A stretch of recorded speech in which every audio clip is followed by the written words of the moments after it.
ఒకరోజు ఒక తల్లిగారు చెప్తున్నారు, సుమారు 70 ఏళ్ళు ఆవిడకి. అమ్మా, రక్షణలోనికి మీరు ఎలా వచ్చారు అన్నప్పుడు ఆమె మాట్లాడుతూ ఒక్కసారి 45 ఏళ్ళ క్రితం వెనక్కి వెళ్ళింది. అయ్యా, దేవుడు చేసిన మేలులను నాకు జ్ఞాపకానికి వస్తున్నాయి.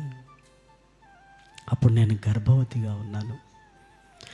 డాక్టర్స్ కవల పిల్లలు అని చెప్పారు. బరువు మొయ్యలేక, కాన్పు ఎలా జరుగుతుందో అన్న ఆ టెన్షన్తో నొప్పులు భరించలేక డాక్టర్లు వెయిట్ చేద్దాం అంటే ఏం చెయ్యాలో తోచక ఆ రోజయ్యా నన్ను పై గదిలో పెట్టారు. బలాన్ని కూడదీసుకొని లేచి ఆ మెట్లు ఒక్కొక్కటి ఎక్కుతూ పైకెళ్ళి దేవుణ్ణి అడుగుతున్నాను, దేవా, ఏంటి ఈ బాధ? నన్ను చంపేయి నాయనా, నన్ను చంపేయి.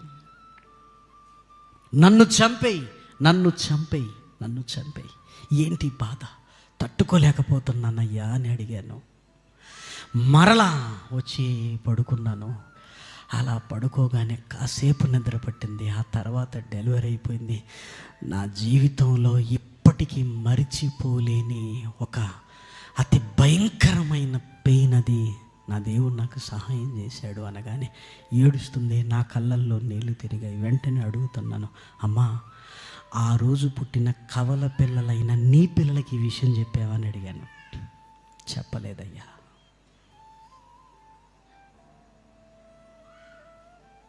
ఎందుకమ్మా?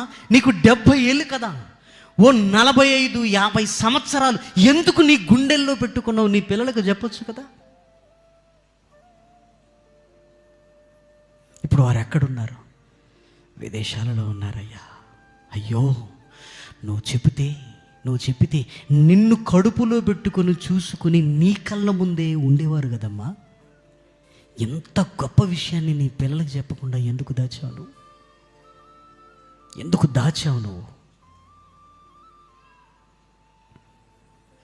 ఎన్నో విషయాలు మన పిల్లలకు దాస్తున్నావు. ఎన్నో విషయాలు, నీ కష్టాన్ని దాస్తున్నావు. ఇదిగో, నువ్వు పడ్డ శ్రమను దాస్తున్నావు. ఒక తండ్రిగా, ఒక తల్లిగా నీ జీవితంలో నీకు 40 ఏళ్ళుంటే, నీకు 50 ఏళ్ళుంటే ఎన్ని జ్ఞాపకాలు ఒక తరములో ఉండి ఇంకొక తరానికి నీ పిల్లలు ఎదుగుతున్నప్పుడు నీ అనుభవాలన్నీ వారికి నేర్పించాలి కదా. నీ